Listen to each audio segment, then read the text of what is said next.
तो last topic हम लोगों ने इलेक्ट्रोमैग्नेटिक रेडिएशंस के बारे में पढ़ा था। आज की क्लास में हम लोग दो टॉपिक कवर करेंगे। पहले तो रहेगा तुम लोगों का प्लैंक क्वांटम थ्योरी और उसके बाद नेक्स्ट रहेगा तुम लोगों का फोटो इलेक्ट्रिक इफेक्ट, जिसमें से मैंने लास्ट क्लास में ऑलरेडी बताया है कि मैं आप लोगों को जो ब्लैक बॉडी रेडिएशन है वो नहीं पढ़ाने वाली हूँ, बिकॉज ब्लैक बॉडी रेडिएशन उतना डेप्थ में केमिस्ट्री में है नहीं। इवन अगर तुम फिजिक्स में ये चीज़ पढ़ोगे, थर्मोडाइनमिक्स वाले चैप्टर में आपको ये ब्लैक बॉडी रेडिएशन, जहाँ तक मुझे याद आ रहा है, काइनेटिक थ्योरी ऑफ गैसेस करके एक चैप्टर था आपके 12th की बुक में, उसमें ये चीज़ थी करके।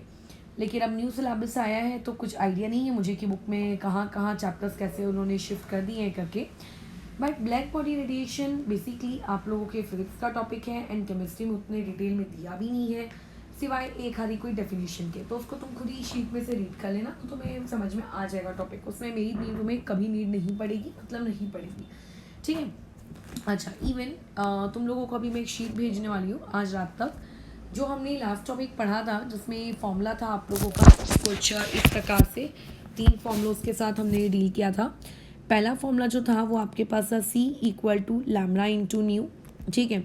उसके बाद हमको ये कंसेप्ट पता चला था कि लैम्डा और आपका जो वेव नंबर होता है ये इन्वर्सली रिलेटेड होते हैं। अच्छा, और तीसरा टॉपिक आपने ये पढ़ा था कि फ्रीक्वेंसी और टाइम पीरियड का भी एक इन्वर्स रिलेशनशिप चलता है।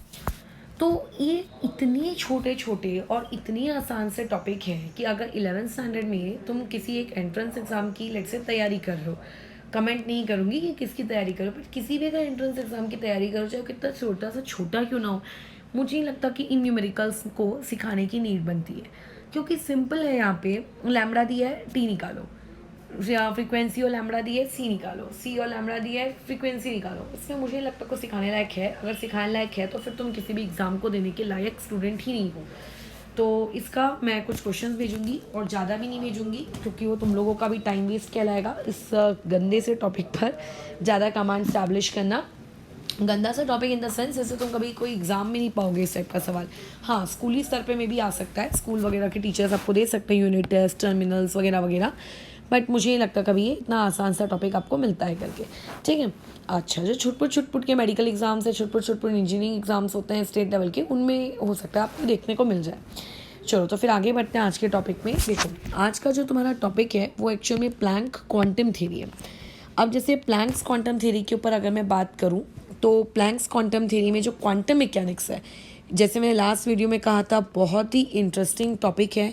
जब तुम केमिस्ट्री में पीजी अगर कभी करे तुमने, ठीक है, तो उसमें आप लोगों को फर्स्ट सेमेस्टर में ही I think Planck quantum theory रहती है। प्लैंक क्वांटम थ्योरी नहीं, क्वांटम मैकेनिक्स करके पूरा का पूरा केमिस्ट्री का एक आपका फर्स्ट सेमेस्टर तो वैसे ही जाता है। मेरा तो देखो, मैंने जहाँ तक याद आया, मैं फर्स्ट सेमेस्टर में मैंने क्वांटम मैंने क्वांटम वाली चीज़ पढ़ी थी करके। उसमें तो उसमें जो क्वांटम मैकेनिक्स से बहुत ही ब्यूटीफुल टॉपिक है। एटॉमिक लेवल पर एक एंटाइटी किस तरीके से बिहेव करती है, उसके बिहेवियर में क्या चेंजेस आते हैं, ये सारी चीज़ें आपको पढ़ने को मिलती है। या फिर आप कह सकते हो कि अब complete quantum mechanics is highly advance mathematics. सही बात है, जो मैथमेटिक्स आप पढ़ रहे हो अभी बचपन में, जो या फिर 12th तक जितना आप पढ़ोगे, ऑब्वियसली इंटीग्रेशन डिफरेंशिएशन की आप हेल्प लेते हो करके क्वांटम मैकेनिक्स में, बट क्वांटम मैकेनिक्स आपकी एक बहुत ही हाईली एडवांस मैथमेटिक्स है, ठीक है। ये आपकी मैकेनिक्स की एक ऐसी ब्रांच है जो मोशन और सब एटॉमिक पार्टिकल्स का मोशन किस तरीके से होता है, वो किस तरीके से इंटरैक्ट करते हैं, और ड्वेल नेचर, ये सब जो तुम पढ़ रहे हो ना भी एटॉमिक स्ट्रक्चर में, इसकी डिटेल है, ठीक है, इसकी डिटेल है। तो ऐसे में ऑब्वियसली वो सोचो, इतना बड़ा पार्ट जो आप पीजी लेवल पे सीखते हो, उसको आप ऑब्वियसली भी 11th के लेवल पे तो आप पढ़ नहीं सकते करके, है ना। लेकिन फिर भी हम लोग प्लैंक क्वांटम थ्योरी को सिर्फ पढ़ेंगे मतलब जैसे बचपन में जो तुमने न्यूटन के 3 लॉज कैसे याद कर रट लिए थे, basically Newton first law, Newton second law, Newton third law. अब जब 11th में आए हो तो तुम FBD वगैरह बनाते हो, वगैरह वगैरह क्या क्या चीज़ें होती हैं फिजिक्स की, ठीक है। तो वो वाली चीज़ आप अब डिटेल 11th में थोड़ी थोड़ी सीखते हो। वैसे ही जैसे 10th में आप वो इलेक्ट्रिक एंड मैग्नेटिक फील्ड के जो डायरेक्शंस होते हैं ना, मतलब कुछ मतलब जहाँ तक मुझे याद आ रहा है मेरा पास्ट टेंस करके मैंने फिजिक्स में जो चीज़ें पढ़ी थी 11th स्टैंडर्ड में या सॉरी 12th में फिजिक्स में कि मैग्नेटिक फील्ड इनवर्ड है आउटवर्ड है, कुछ ऐसा अंगूठा घुमा घुमा के हाथों से वो कुछ करवाते थे वगैरह। तो आपने सिर्फ 10th में जो इलेक्ट्रिक जनरेटर मोटर पढ़ा होगा उसमें बस इतना होगा कि इलेक्ट्रिक मैग्नेटिक फील्ड यहाँ से यहाँ जा रही है, इलेक्ट्रिक फील्ड यहाँ से यहाँ जा रही है, बट उसका जो डिटेल एक्सप्लेनेशन है या फिर कह सकते हो 30-40% एक्सप्लेनेशन आप अभी 12th में सीखोगे। हो सकता है जब फिजिक्स और आगे जाके पढ़ो तो और अच्छा सीखो। मैंने फिजिक्स आपके पीजी लेवल पे मेरा टॉपिक नहीं था, मेरा केमिस्ट्री था, तो मुझे नहीं पता फिजिक्स पीजी लेवल पे कैसी क्या रहती है, आपको क्या टॉपिक्स क्लियर होते हैं। बट केमिस्ट्री के बारे में जितना मैं जानती हूँ, क्वांटम मैकेनिक्स आपकी एक इतनी बड़ी ब्रांच है, इवन कई लोगों को तो अच्छी भी नहीं लगती है क्योंकि उसमें मैथमेटिक्स बहुत ज़्यादा इन्वॉल्व होती है। सिंस मैथमेटिक्स मेरा फेवरेट सब्जेक्ट रहा है तो देयरफॉर करके मुझे भी वो चीज़ अच्छी लगती थी। तो अभी हम लोग जो प्लैंक क्वांटम थ्योरी के बारे में जानते हैं, बहुत सारा एक्चुअल में प्रवचन हो गया। तो प्लैंक क्वांटम थ्योरी तुम बस इतना समझो कि आपको जिस तरीके से आपने न्यूटन के लॉस रटे थे तो वैसे ही अभी आपको प्लैंक क्वांटम थ्योरी का भी सिर्फ उतना ही आइडिया लेना है जितना आपको एक न्यूमेरिकल सॉल्व करने के लिए नेसेसरी है। उससे ज़्यादा आप लोगों को कोई भी रिक्वायरमेंट नहीं है प्लैंक क्वांटम थ्योरी की करके, बराबर। ओके, तो लेट्स स्टार्ट। सबसे पहले तो एक बात याद रखना, आपका जो एक एटम होता है, चाहे वो किसी भी एलिमेंट का एक एटम हो, right, metal, non metal, metalloid, radio active, non radio active, उनमें बातचीत करनी ही नहीं, just simply you have an atom. अब जो ये एटम आप लोगों के पास होता है, अब लेट्स से ये एटम आप लोगों की सर्टेन अमाउंट ऑफ एनर्जी को ये एब्जॉर्ब कर रहा है, ठीक है, ये क्या कर रहा है, एक एनर्जी को एब्जॉर्ब कर रहा है। सो लेट्स से मैंने यहाँ पे लिखा कि इसने क्या की है, आप लोगों की एनर्जी एब्जॉर्ब की है। उसके बाद मान लेते हैं कि ये atom certain amount of energy को एमिट कर रहा है, ठीक है, मतलब एनर्जी का एमिशन और एनर्जी का एब्जॉर्प्शन ये दोनों फिनोमेना हो रहे हैं।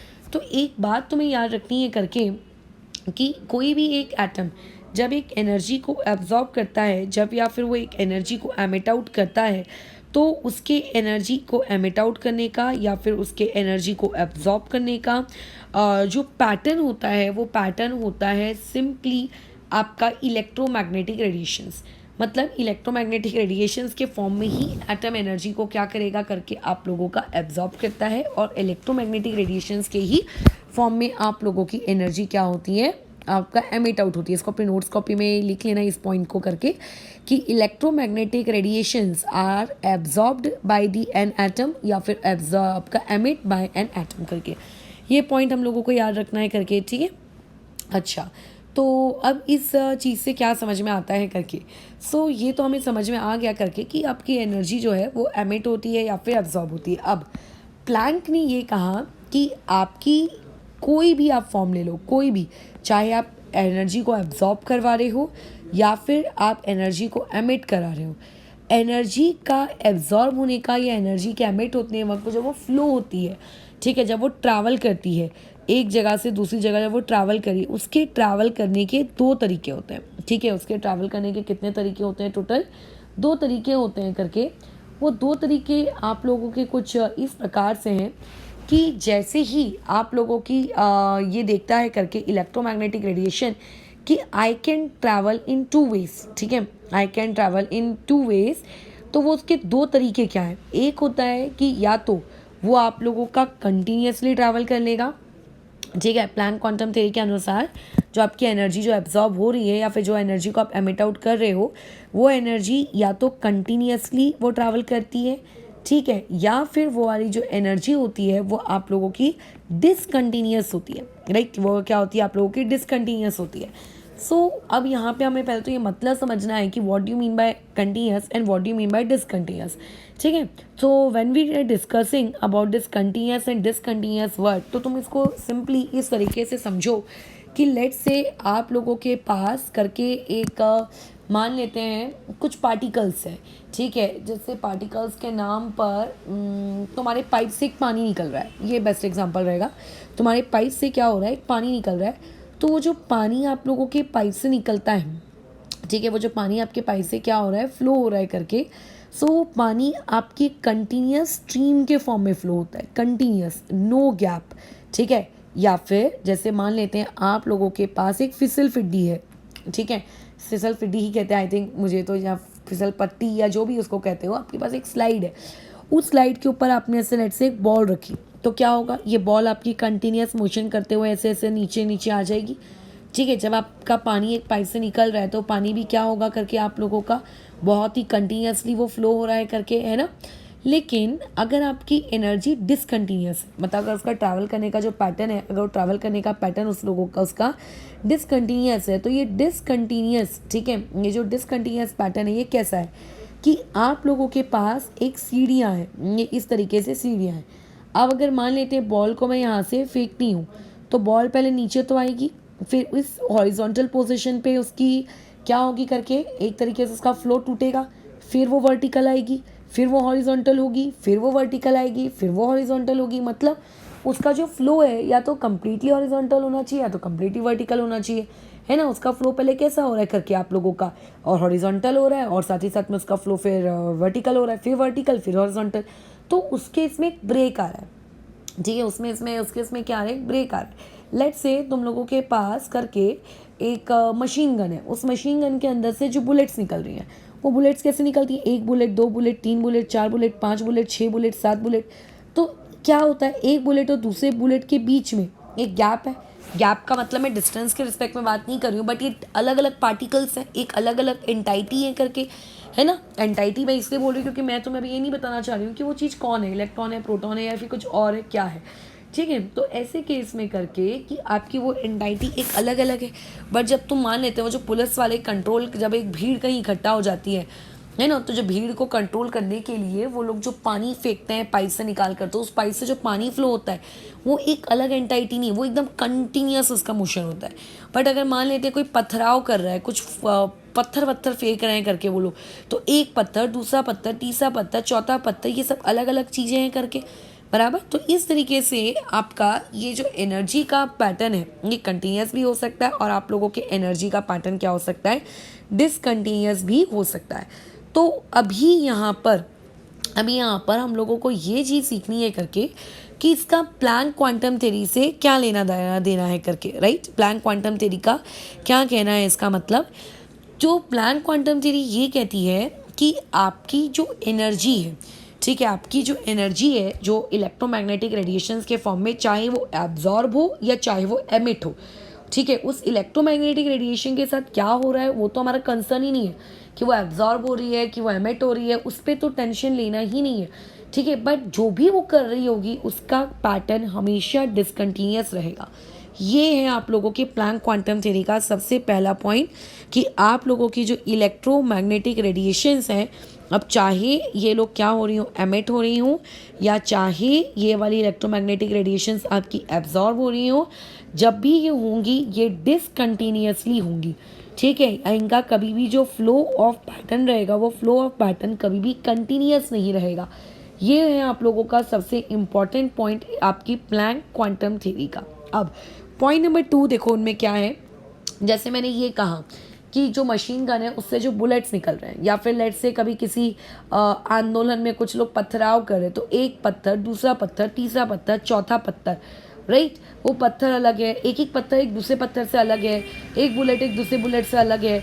तो वैसे ही यहाँ पर जैसे मैंने अगर कहा कि इलेक्ट्रोमैग्नेटिक रेडिएशंस मान लेते हैं करके जब ट्रैवल कर रही हैं तो वो अलग अलग ट्रैवल कर रही हैं, ठीक है। लेकिन लेकिन लेकिन आप लोगों को ये पता होना चाहिए कि वो इतनी तेज़ी से ट्रैवल करती हैं, इन लोगों की जो इलेक्ट्रोमैग्नेटिक रेडिएशंस की जो ट्रैवल करने की जो स्पीड है वो आपकी जो लाइट की जो स्पीड होती है ना, ऑलमोस्ट उसी के बराबर होती है करके, ठीक है। बस 2.99 का फ़र्क है, क्योंकि इलेक्ट्रोमैग्नेटिक रेडिएशन है, मैंने लास्ट टाइम ही बताया है प्रीवियस वाले वीडियो में।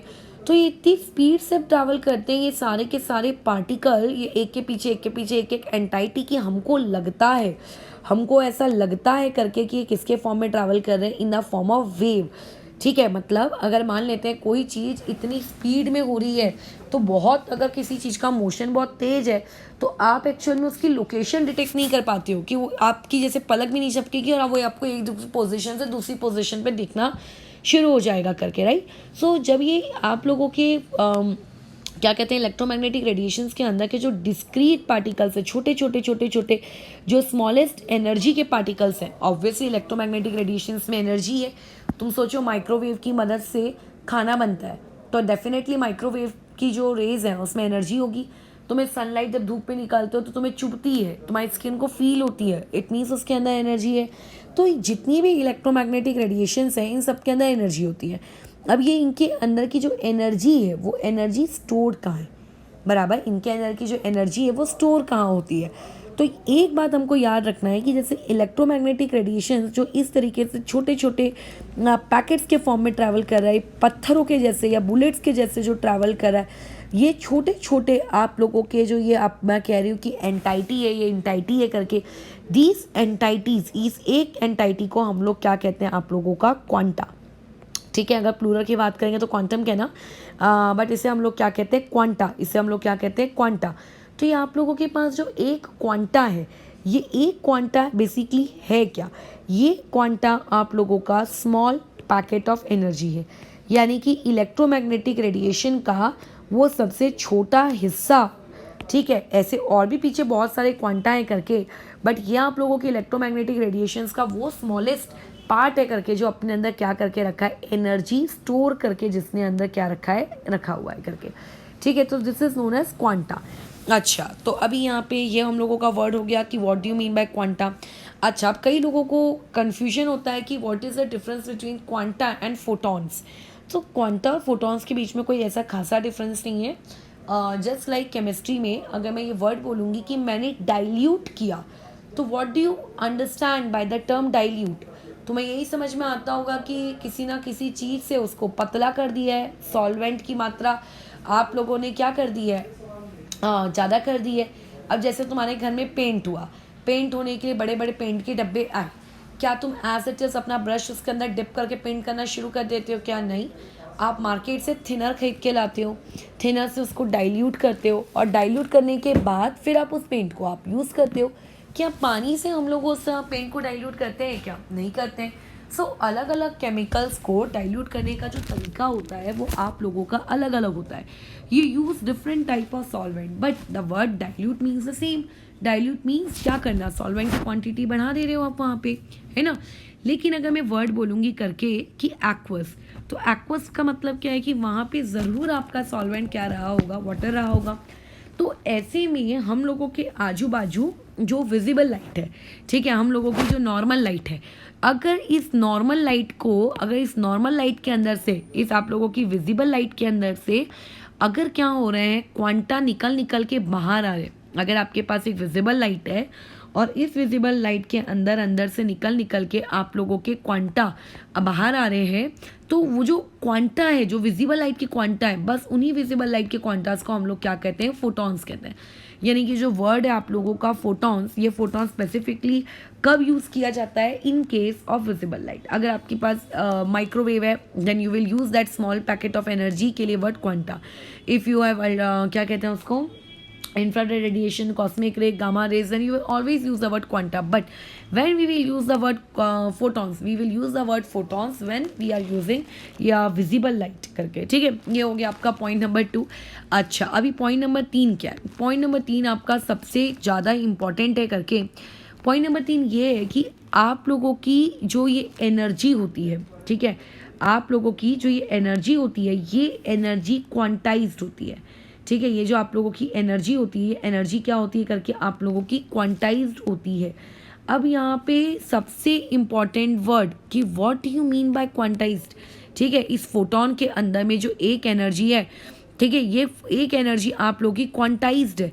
ठीक है, ये आप लोगों की एक एनर्जी क्या है, क्वांटाइज्ड है। अब यहाँ पे जो वर्ड है क्वांटाइज्ड, ठीक है, ये इसका मतलब क्या है करके तुम्हें लग रहा होगा कि मेरा यू और एन दोनों ही सेम है, स्पेलिंग तुम ठीक कर लेना करके।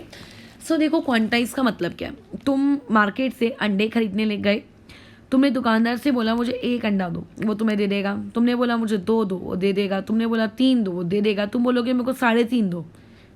Is it possible? Obviously not. 3.5x is not possible.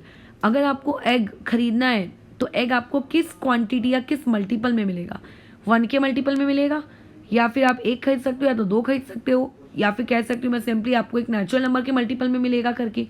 क्या कभी आपको ऐसा मिलेगा, आज 1.2 अंडा खरीद लेते हैं, आज 1.33 एग खरीद लेते हैं, दिस इज़ नॉट पॉसिबल करके। Obviously this is not possible, so this is known as quantization. बस ख़त्म। कि क्वांटाइजेशन का मतलब ही यही होता है कि आपकी कोई एक पर्टिकुलर एंटाइटी, ठीक है, जो आपकी पर्टिकुलर एंटाइटी है, वो पर्टिकुलर एंटाइटी, फिलहाल इस केस में हम लोग बात कर रहे हैं एनर्जी की, तो जो आप लोगों की एनर्जी होगी, अब कौन सी वाली एनर्जी, एब्जॉर्ब्ड वाली एनर्जी कि एमिटेड वाली एनर्जी, किसी भी एनर्जी की बात करो, ठीक है, तो वो एनर्जी आप लोगों की क्या होगी, will be some whole number multiple, ठीक है, वो आप लोगों की क्या होगी, सम होल नंबर मल्टीपल। अच्छा, अब यहाँ पे होल नंबर क्यों बोला है, होल नंबर 0 से स्टार्ट होता है। मान लो तुमने दुकान जाके अंडे खरीदे ही नहीं, तो उसमें कोई दिक्कत है, 0, बस बात खत्म। Will be multiple of quantum, वो हमेशा क्वांटम के मल्टीपल होंगे। यानी कि कभी ऐसा पॉसिबल नहीं होगा कि आज मेरे पास 1.3 फोटॉन्स है, या तो 1 फोटॉन होगा, या तो 2 फोटॉन होंगे, या तो फोटॉन होगा ही नहीं। 1.3 photon, 1.4 photon, 1.5 photon, these are not possible. ये वाली चीज़ आपकी पॉसिबल नहीं है। So this is your point number 3। अब आ जाते हैं हम लोग पॉइंट नंबर 4 पे। अब देखो, ये जो पॉइंट नंबर 4 है, इसका डेरिवेशन आप लोगों को पीजी लेवल पे तो मिल ही जाएगा, बट राइट नाउ आप लोगों को उतना बड़ा डेरिवेशन तो दे नहीं सकते। जो आपके मैक्सवेल प्लैंक थे, इन्होंने ये देखा कि जो एनर्जी होती है, ठीक है, चाहे वो एमिटेड वाली एनर्जी हो या चाहे वो आप लोगों की एब्जॉर्ब्ड वाली एनर्जी हो, किसी भी एनर्जी की, जो किसी भी एनर्जी की एनर्जी जो होती है किसी भी फोटोन की, वो डायरेक्टली प्रोपोर्शनल होती है किसके, फ्रीक्वेंसी के, ठीक है, जो वो किसके डायरेक्टली किसके प्रोपोर्शनल होती है, फ्रीक्वेंसी के। ऑब्वियसली ये उन लोगों का कुछ ना कुछ मैथमेटिकली उन्होंने इस चीज़ को निकाला होगा करके, और मैथमेटिकली निकालने के बाद ही उन्होंने इस चीज़ को बोला होगा करके कि यस ये वाली चीज़ है, बट ऑब्वियसली वाला पार्ट हम नहीं पढ़ रहे हैं करके, तो वो डायरेक्टली प्रोपोर्शनल होती है फ्रीक्वेंसी के। अब एनर्जी को लेट से मैं ई सिंबल से डिनोट कर देती हूँ। तो अब तुम्हें तो पता है करके कि अपन मैथ्स में प्रोपोर्शनैलिटी जब हटाएंगे तो मुझे एक कांस्टेंट कुछ इंट्रोड्यूस करना पड़ेगा, है ना। और यहाँ पे जो कांस्टेंट हम यूज़ करते हैं, this constant is denoted by the symbol H, और यहाँ पे इस एच का मतलब होता है प्लैंक कांस्टेंट। ये आपका one of the most important constant है केमिस्ट्री में, ठीक है।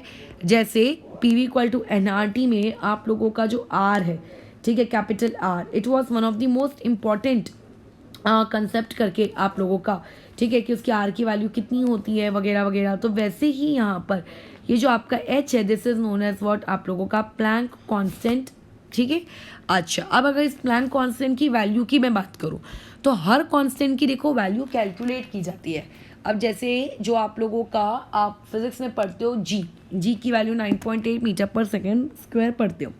लेट से अपन अभी जिस सिटी में रह रहे हैं, इस सिटी में अगर तुम बोलोगे कि यहाँ पे कोई एक्सपेरिमेंट किया गया और उस एक्सपेरिमेंट में लेट से जी की वैल्यू 9.8 रखी गई, तो अगर वो एक्सपेरिमेंट सही में कोई साइंस वाला इंसान कर रहा है, सही में साइंस वाले का मतलब जिसको उससे कुछ रिजल्ट्स डिराइव करने हैं, कुछ चीज़ें लिखनी है, कुछ कंक्लूजन्स निकालने हैं, तो जी की वैल्यू 9.8 ना लेगा वो, ठीक है। वो आप लोगों की जी की वैल्यू कभी भी 9.8 नहीं लेगा, बिकॉज जी की वैल्यू 9.8 लेकर जो ये वैल्यू आई थिंक डिराइव की गई है, ये क्या कुछ पर्टिकुलर लैटिट्यूड या लॉन्गिट्यूड, कुछ एक सर्टेन एंगल के लिए ली गई है, सर्टेन जगह की सर्टेन हाइट के लिए ली गई है सी लेवल से, जो आपके इंडिया में मुश्किल से 2 जगह में है ही पॉसिबल है। तो ऐसे में जो अदर सिटीज़ है, ठीक है, जो आप लोगों की अदर सिटीज़ है, वहाँ पे जी की वैल्यू 9.8 ना आएगी। आप कैलकुलेट करो, आपको पता चलेगा। सो कैसे जी की वैल्यू कैलकुलेट की गई है, तरीका है, बिल्कुल तरीका है। मैंने ये एक्सपेरिमेंट किया भी है जब मैं अपने ग्रेजुएशन में थी, तो हम लोगों को आई थिंक फर्स्ट ईयर में ये जी की वैल्यू कैलकुलेट करने वाला एक्सपेरिमेंट भी था, राइट। ये एक्सपेरिमेंट भी हम लोगों ने किया है। बट वैसे ही आप लोगों ने ये जो प्लैंक क्वांटम थ्योरी है, इस प्लैंक क्वांटम थ्योरी में जो एच है, ये एच भी ऑब्वियसली कैलकुलेट करने का तरीका है, बट हमें उस तरीके में नहीं जाना है, हमें सिर्फ इसकी वैल्यू याद रखनी है करके कि यहाँ से जो एच की वैल्यू आती है, ये होती है 6.624 इंटू 10 की पावर -34 जूल सेकेंड। थोड़ा याद रखना, जूल सेकेंड है वो, ठीक है। अच्छा, अब यहाँ पे वर्ड है आप लोगों का जूल। अब ये जो वर्ड यहाँ पे रखा गया है करके जूल, इससे इतना तो अक्ल आई गई होगी कि एनर्जी की यूनिट होती है एक जूल, याद है। अच्छा, लेकिन अगर मान लेते हैं करके इस चीज़ को मैं ऐसे में भी एक्सप्रेस कर सकती हूँ, मैं यूनिट लिख के दिखा दे रही हूँ, आपको ये यूनिट याद करके रखनी है क्योंकि ये यूनिट आप लोगों के कभी ना कभी काम में आएंगी। जैसे जूल को मैंने कर दिया किलो जूल, तो तुम कहोगे किलो जूल करने से ये तो बदलता नहीं है करके, बराबर, ये तो बदलता नहीं है, फिर आपने ये कैसे बदल दिया। तो ये किलो जूल है, फिर सेकेंड भी है, बट पर मोल भी है, ठीक है, ये क्या है आप लोगों का पर मोल भी है। ठीक है, तो पर मोल अगर आप लोगों को एक एनर्जी निकालनी हो, ठीक है, पर मोल अगर आपको एनर्जी निकालनी हो तो वो एनर्जी 3.99 किलो जूल होगी करके। ठीक है, एच की वैल्यू कितनी होगी 3.99। और अगर तुम्हें सिर्फ जूल में निकालनी है, अगर मान लेते हैं यही वाली वैल्यू आपको सिर्फ जूल में निकालनी है, तो किलो जूल से जूल में जाने के लिए जैसे 1 किलो से जब आप नॉर्मल जाते हो, आपके पास 1 किलो है और उस 1 किलो से अगर मैं बोलूँगी ग्राम में जाओ तो 1000 से मल्टीप्लाई करोगे तो वैसे ये हो जाएगा 10 की पावर -10 आप लोगों का जूल सेकेंड मोल इनवर्स। तो ये दो वैल्यूज़ आपको प्लैंक क्वांटम थ्योरी के बारे में ये याद रखनी है करके कि यहाँ पे एच की वैल्यू ये है। अच्छा, अब यहाँ देखें ज़रा, अभी अभी हम लोगों ने जो लास्ट टॉपिक पढ़ा है, लेट्स से अगर मैं इसको अपना इक्वेशन नंबर 1 दे दूँ, इससे ज़्यादा डिटेल देखो तुम्हें कुछ है नहीं, ऑलरेडी मैं बता चुकी हूँ क्वांटा और फोटोन्स के बारे में। बस लेट्स से अगर मैं इसको इक्वेशन नंबर 1 दे दूँ एंड लास्ट टॉपिक में हमने जो पढ़ा कि C = लैम्बडा इंटू न्यू, तो देयरफॉर अगर मैं यहाँ से फ्रीक्वेंसी की वैल्यू कैलकुलेट करूँ then it's comes out to भी कितना लैम्बडा, ये वैल्यू कितनी की निकल के आएगी आप लोगों के पास, लैम्बडा निकल के आ जाएगी बराबर। सो देयरफॉर यहाँ से एनर्जी कितनी आ जाएगी h न्यू, यानी कि hc/लैम्बडा। सो यहाँ से एनर्जी का एक और फॉर्मूला हम लोगों के पास आ गया कितना, hc/लैम्बडा बराबर ये। अच्छा, अब इस फॉर्मूले को याद रखना एक इम्पॉर्टेंट पॉइंट कि जब आप इस फॉर्मूले को यूज़ कर रहे हो, ठीक है, इससे रिलेटेड कुछ इंपॉर्टेंट कंसेप्ट्स हैं, तो यहाँ पे आप लोगों का जो ये लैम्बडा होता है, इस लैम्बडा की जो यूनिट होती है वो मीटर में होनी चाहिए, इस बात का ख्याल रखना। क्योंकि जनरली आप जब क्वेश्चन में आपको चीज़ें दी हुई होती हैं, सो क्वेश्चन में दी हुई चीज़ें आप लोगों को कुछ इस प्रकार से होती हैं कि 2,500 एंगस्ट्रॉम, ठीक है, 2500 नैनोमीटर, आपको मीटर में चीज़ें बहुत कम दी होती है, मीटर में आपको कैलकुलेट करना पड़ता है। अच्छा, अब अपन इसमें थोड़ा सा चेंज लाते हैं। एच की वैल्यू कितनी है, सिंस वी नो 6.624 और इंटू 10 की पावर -34 जूल सेकेंड। अच्छा, सी की वैल्यू यहाँ पे कितनी है, 3 इंटू 10 की पावर 8 मीटर पर सेकेंड, ये है आप लोगों की वैल्यू। ओके, तो अब यहाँ से अगर मुझे कोई कहेगा कि एनर्जी में ज़रा जाके कांस्टेंट पुट कर दो, पेपर में पुट करने से बेटर है कि अभी पुट कर लेते हैं। तो ये एच की जगह पे मैं 6.624 और 10 की पावर -34 और सी की जगह पे मैं अगर 3 इंटू 10 की पावर 8 पुट करूँगी और डिवाइड में लैम्बडा, एज आई टॉट कि लैम्बडा आप लोगों का किस में होना चाहिए करके, मीटर में होना चाहिए। ठीक है, ये वो गलती है जो लोगों से ज़्यादातर हो जाती है, तो इसको मत करना। सो अब देखो क्या होगा करके कि यहाँ पे 6.624 और ये चीज़ कितनी हो गई तुम लोगों की 3 यहाँ से मल्टीप्लाई कर दिए। सो जब तुम इस कैलकुलेशन को कैरी कर लोगे तो तुम ये पाओगे कि कुछ एक वैल्यू यहाँ से निकल के आती है। अपन कर लेते हो कैलकुलेशन, मुझे भी वैल्यू एग्जैक्टली याद तो है नहीं और मैंने करके वो चीज़ रखी नहीं है। तो 6.624 और इंटू में आ गया आपका 3, तो ये देख लो कितना होता है 19.872, साफ साफ दिख रहा है करके यहाँ से। अच्छा, तो अब इस 19.872 को हम लोग कैसा राउंड ऑफ करके इसको 2 अज्यूम कर लेंगे। ठीक है, इसको राउंड ऑफ करके मैं कितना अज्यूम कर लूँगी 20, नॉट 2। तो ये वाली चीज़ कितनी हो गई आपकी 20 हो गई करके। तुम चाहो तो उसको 19.8 भी लिख सकते हो, लो तो मैंने इसको 19.8 लिख दिया। अच्छा, इंटू 10 की पावर कितना हो जाएगा, तो यहाँ से जब तुम 10 की पावर माइनस करोगे तो ये हो गया आपका 26 डिवाइडेड बाई ये लैम्बडा और ये आ गया मीटर में। अब देखो मैंने तो 19.8 रखा है, बेटर है 19.8 रखो, अच्छा आंसर आएगा। बट कभी भी कभी इस चीज़ को तुम याद रखना कि इस चीज़ को तुम राउंड ऑफ करके इसको 20 भी के जैसे भी इसको क्या कर सकते हो, इस्तेमाल कर सकते हो। ठीक है, अच्छा अब आगे क्या, अब इसके बाद जो चीज़ बताई जा रही है बहुत ही ज़्यादा ज़रूरी है। एक्चुअल में किस रिस्पेक्ट में ज़रूरी है, देखो चीज़ें ऐसी हैं कि आपकी जो एनर्जी होती है, जैसे अभी तक तुमने पढ़ा है बचपन से लेकर, एनर्जी की unit joule joule joule joule joule आप पढ़ते आ रहे हो। सो एनर्जी की देखो 2 यूनिट्स होती हैं, एक होता है आप लोगों का जूल जो कि बहुत अच्छी आपकी SI यूनिट है। अच्छा, उसके अलावा आप एनर्जी की एक यूनिट और होती है, that unit is known as electron volt. ठीक है, जिसको मैं सिंपली क्या कह सकती हूँ करके यहाँ पे small E capital V, electronvolt.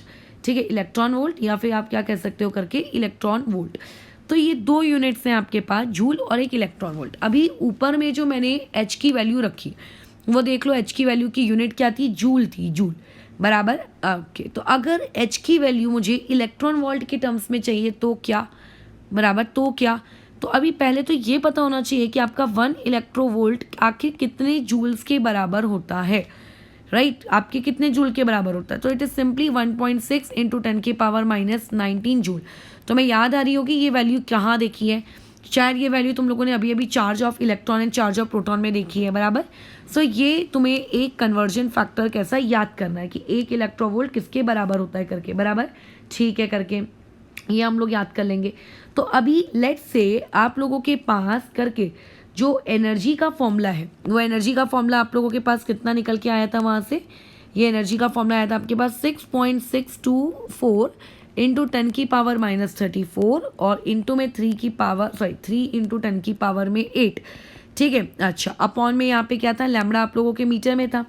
अब मैं चाहती हूँ करके कि ये वाली चीज़, मतलब ये वाली चीज़ मेरी जो एनर्जी है वो इलेक्ट्रॉन वोल्ट के टर्म्स में निकले, ठीक है। किसके टर्म्स में निकले? इलेक्ट्रॉन वोल्ट के टर्म्स में निकले। अभी ये किसके टर्म्स में है? जूल के टर्म्स में है, क्योंकि एच की वैल्यू मेरी जूल वाली पुट की गई है। बट आई वांट कि मेरी यही एनर्जी किस में कन्वर्ट हो जाए? इलेक्ट्रोवोल्ट में कन्वर्ट हो जाए। तो अगर तुम्हें जूल से इलेक्ट्रोवोल्ट में जाना होगा तो ऑब्वियस है आपको क्या करना होगा? डिवाइड करना होगा। सो एनर्जी इतनी हो जाएगी 6.624 इंटू 10⁻⁻34 इंटू में 3 इंटू 10⁻8 अपॉन में ये आपका जो भी लैम्बडा है मीटर में, और ये मल्टीप्लाई में कितना आ जाएगा 1.6 इंटू 10⁻⁻19, बराबर। ऐसा करने से आपका जो भी आंसर आएगा एनर्जी का, वो एनर्जी का आंसर किसके टर्म्स में आएगा? इलेक्ट्रॉन वोल्ट के टर्म्स में आ जाएगा। अच्छा, ठीक है, निकाल के ले आएंगे। सो अब हमें लोगों को सिर्फ एक सिंपली नीड है इस एक कैलकुलेशन की, तो देख लेते हैं ये वाली कैलकुलेशन आप लोगों की सिंपल सी। अच्छा, तो देखो ये वाला जो पार्ट है 6.624 और इंटू में 3, ये वाला तो 10⁻⁻26 है, -19 को मैं ऊपर ले जाऊंगी तो आपका +19 हो गया, नीचे में मेरे पास क्या बच गया 1.6, ठीक है। अच्छा, ठीक है, तो 1.6 ये वाली एक पार्ट बच गया। और पावर की अगर मैं कैलकुलेशन कर लूँ तो 10⁻⁻7 मेरे पास बचेगा। अच्छा, और नीचे में अच्छा लैम्बडा भी है मीटर में। सो इसकी कैलकुलेशन कर लेते हैं। सो 6.624 मल्टीप्लाई बाई 3, ये तो हम लोग ऑलरेडी पहले ही निकाल चुके थे, कहाँ गया कैलसी, ये रहा 19.872। अब बस मुझे क्या करना है करके ये जो 19.872 है, अच्छा 19.872, इसको डिवाइड करना है। किससे डिवाइड करना है? 1.6 से। तो देखो ये कितना आ रहा है 12.42, इसको भी याद रखो ये कितना आता है 12.42। तो यहाँ पे आ जाएगा 12.42, दिख रही है ये वाली चीज़, है ना। तो ये अपॉन में लैम्बडा किस में आ गया? ये तो अभी भी मीटर में ही चल रहा है ये अभी, लेकिन एनर्जी किस में आ गई है आपकी? इलेक्ट्रॉन वोल्ट में आ गई है, लेकिन लैम्बडा आपका अभी भी किस में? मीटर में है। तो एक काम करते हैं, मैं ऐसा चाहती हूँ कि काश मेरा ये लैम्बडा एंगस्ट्रॉम में होता। मैंने लास्ट वाले वीडियो में तुम्हें बताया है करके कि एंगस्ट्रॉम और मीटर के बीच में क्या रिलेशनशिप है। अगर भूल गए हो तो उसको जाके देखो और वो रिलेशनशिप्स को याद करो। तो अगर तुम मीटर से एंगस्ट्रॉम में जाओगे, अभी फिलहाल के मैं लिख देती हूँ बाजू में वो रिलेशनशिप क्या है।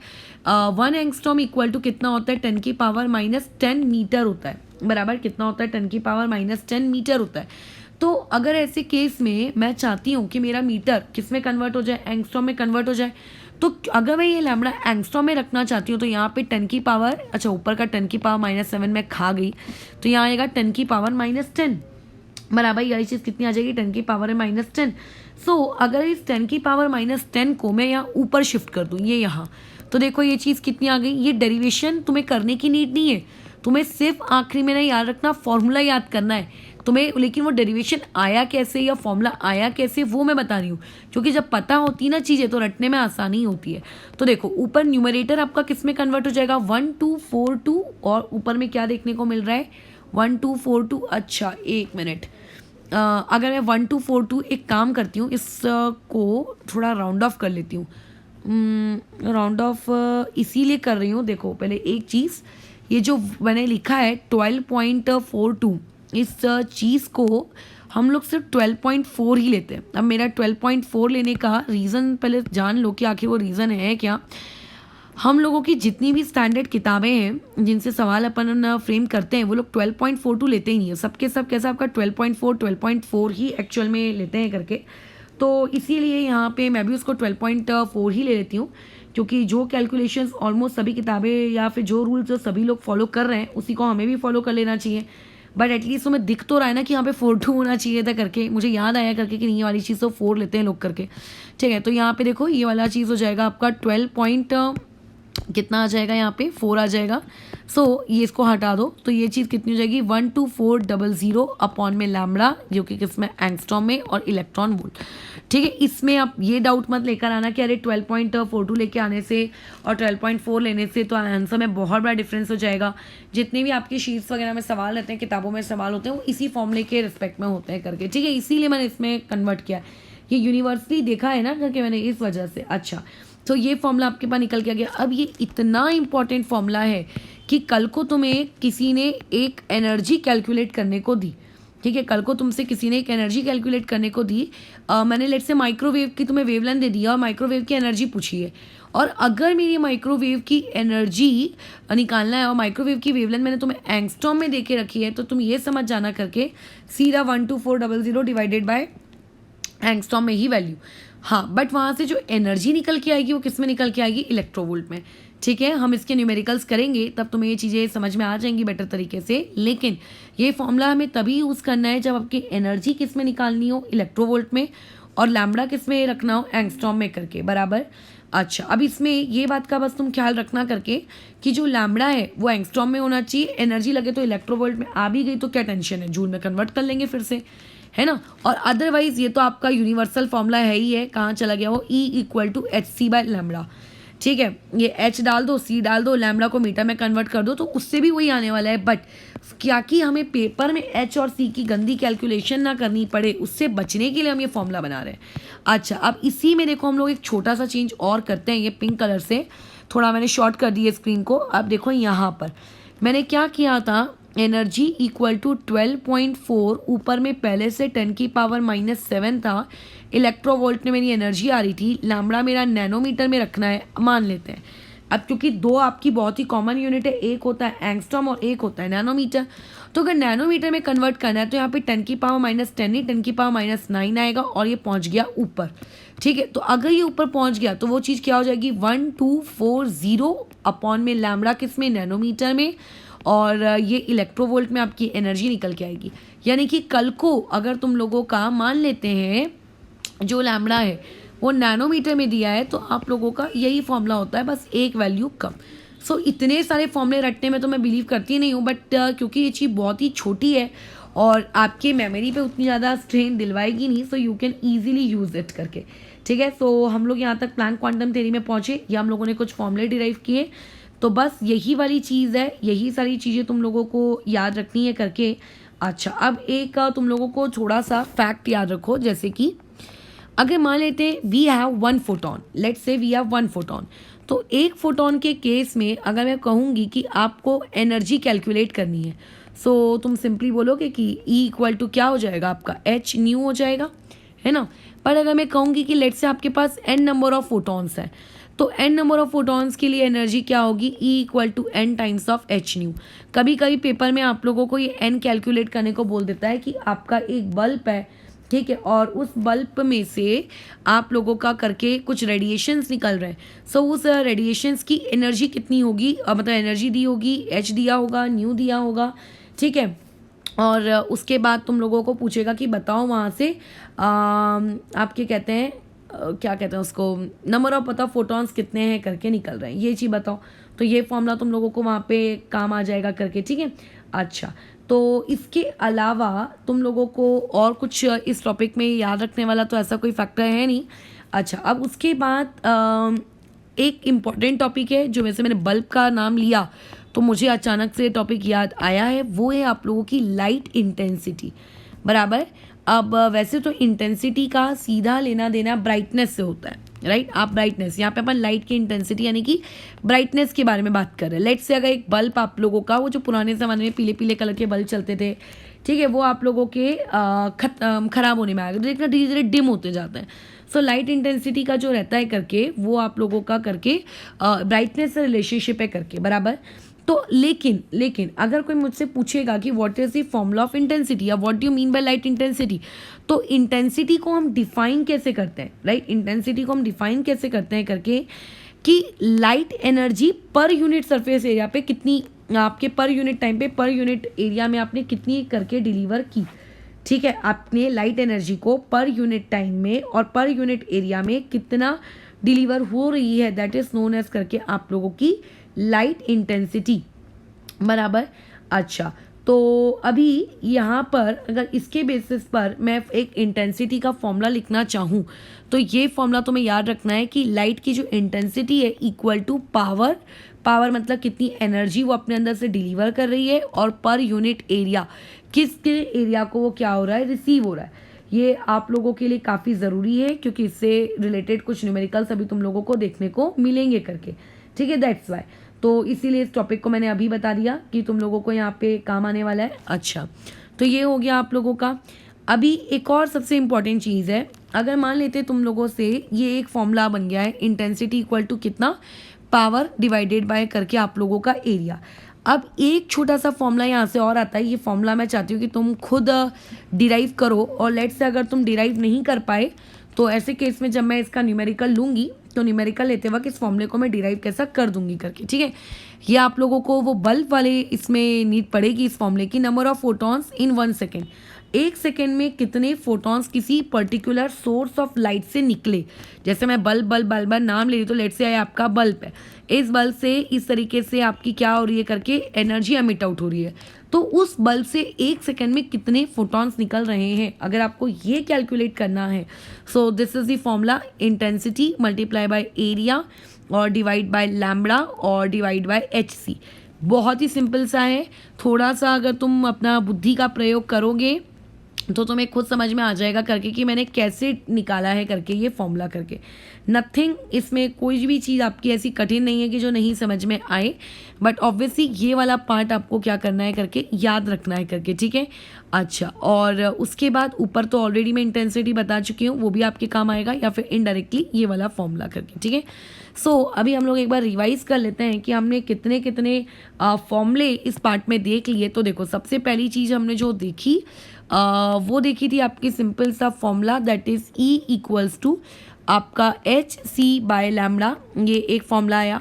उस फॉर्मूले में फिर हमने 2 ब्रांचेस देखी। अच्छा, यहाँ पे एक बात याद रखना है कि एनर्जी आप लोगों की जूल में है, और उसके अलावा क्या यहाँ पे था, लैम्बडा आप लोगों का मीटर में है।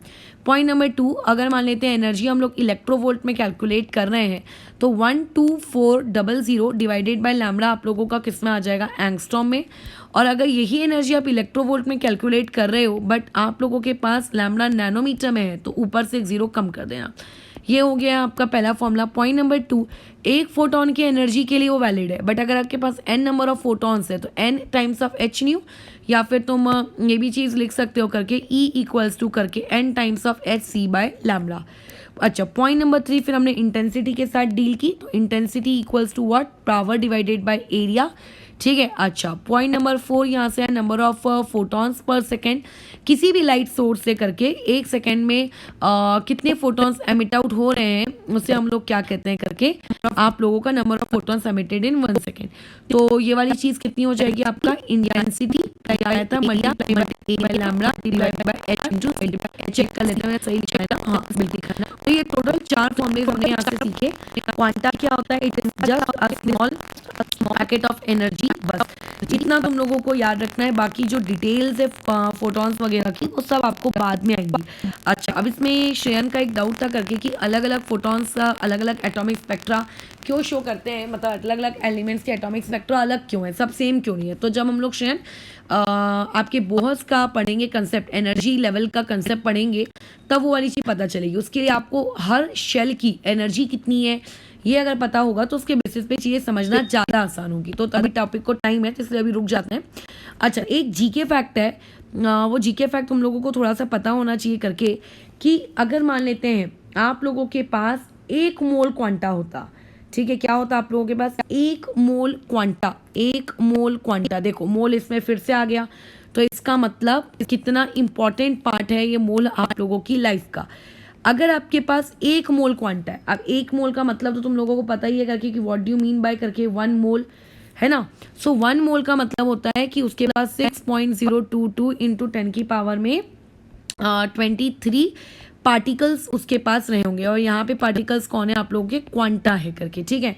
अच्छा, तो अभी अगर आपके पास 1 मोल क्वांटा है, ठीक है, या फिर फोटॉन्स जो भी तुम बोलो करके, तो उसके पास इस 1 मोल क्वांटा के पास जितनी भी एनर्जी इसके पास पजेस होगी, ठीक है, जितनी भी एनर्जी वो 1 मोल क्वांटा के पास कंटेन्ड होगी, ठीक है, जितनी भी एनर्जी उस 1 मोल क्वांटा के पास कंटेन होगी, उस एनर्जी को एक स्पेशल वर्ड से हम लोग कहते हैं, दैट इज नोन एज करके आप लोगों का 1 आइंस्टाइन।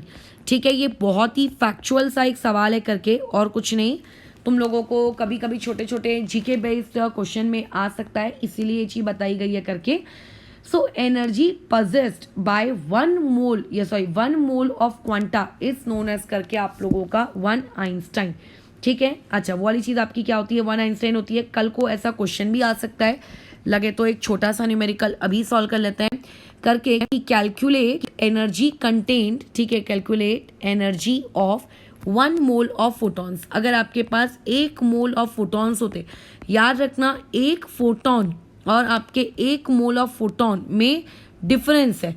1 फोटॉन और 1 मोल फोटॉन में डिफरेंस है, जैसे 1 डजन और 1 एग, दोनों में डिफरेंस है ना, तो वैसे ही वहाँ पे भी डिफरेंस है। अच्छा, अभी हैविंग फ्रीक्वेंसी की कोई भी वैल्यू दे सकता है। मैं यहाँ पे फ्रीक्वेंसी की वैल्यू लेट से अपन ने ले ली है करके, न्यू रख लो, कोई भी फ्रीक्वेंसी की वैल्यू वैसे तुम पुट कर लेना करके, मैंने यहाँ पे न्यू पुट कर ली।